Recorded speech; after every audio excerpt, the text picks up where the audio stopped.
তোমরা কচুরলতি কিরমভাবে কাটো, কি কাটা ঝামেলা না, তাই বলছি। দেখো না পড়েছি কি দারুণ ঝামেলাতে। আমি এরকম করে ছুরি দিয়ে একটু সব দিকটা করে নিই, তারপরে একসাথে কেটে দিই।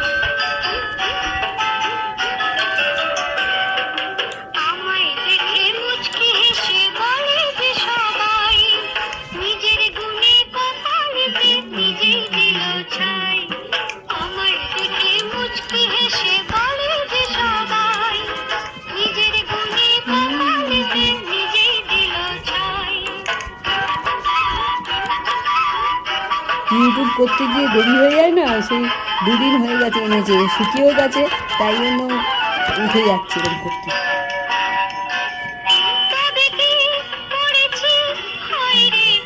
এরকমভাবে একদম টেনে দিই।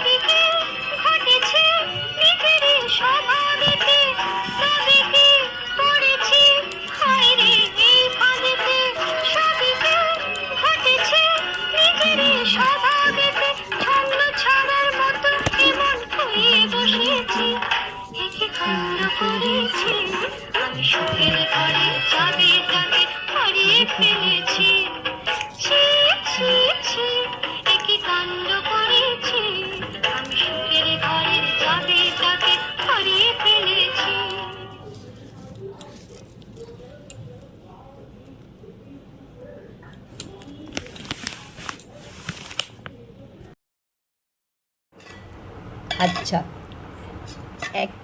একটু এখনো ঝড় বৃষ্টি হয়নি, কিন্তু আমার দিদির বাড়ি, বড় ননদের বাড়ি গাছে ঝড় বৃষ্টি হলো না, তা কি বড় বড় আম, বড় বোঝা যাচ্ছে, আমি তো বোঝাতে পারছি না, অনেক বড় আর কি ভারী, আমি তো ধরে রাখতেই পারছি না। একটা গাছে কত, প্রতিবেশী সবাইকে দিয়েছে, আবার এক একজনকে 7টা করে। হ্যাঁ, আচ্ছা, সব সাইজগুলো দেখো। এটা কি সেই আম্রপালি না কি বলে সেই আম? তাই হবে। বাবা রে বাবা, আমি তো খাবো কি আমের সাইজগুলো দেখে দেখে। এই বাটিটা কিন্তু খুব বড়, ঠাকুরের বাটি। আমি তো সাইজগুলো দেখে দেখে সব থেকে বড় বোধহয় প্রথমটা, না বাবা, আমি টেনেই তুলতে পারছি না, দাঁড়াও।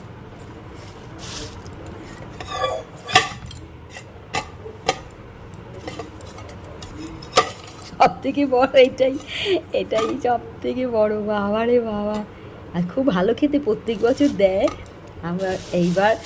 এবার আমি ভুল করে আবার সেইটা দিয়ে আবার আমসত্ত্ব, তারপরে ম্যাঙ্গো জ্যাম, জেলি, সেগুলোও করে করে খাওয়াই দিদি।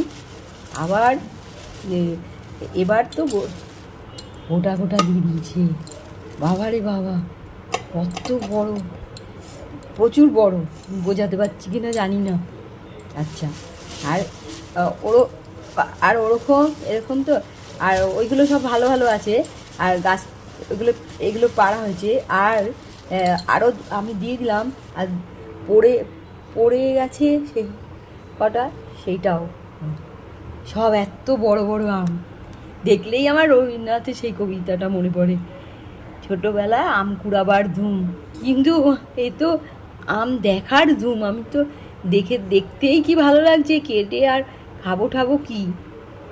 অবশ্য ইউটিউব বন্ধুরা, কিন্তু এটা পাকা আম, হ্যাঁ পাকা আমেরও অনেক রেসিপি দিচ্ছে আমার ইউটিউব বন্ধুরা, তাই করতে হবে, কিছু করে রাখতে হবে। বাহ, দারুণ দারুণ ঝটপট রেসিপি দিয়েছে। আম ক্ষীর, শম্পা চ্যানেল দিয়েছে, তারপরে আমসত্ত্ব দিয়েছে দারুণ, তাপসীর রান্নাঘর, রুমাজ রান্নাঘর, সব করতে হবে ওইগুলো, দারুণ দারুণ।